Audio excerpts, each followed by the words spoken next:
सुटला गट क्रमांक या मैदानातील 43 सुटला आणि 43 मध्ये सुंदर अशी लढत चालू आहे.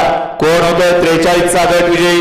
पडीकडे तिकडं माणिकराव पळतोय, इकडं सुंदर अशी गाडी पळतीये, परंतु ड्रायव्हर चालाक लागला असा बाळा ड्रायव्हर करंजे भोरचा.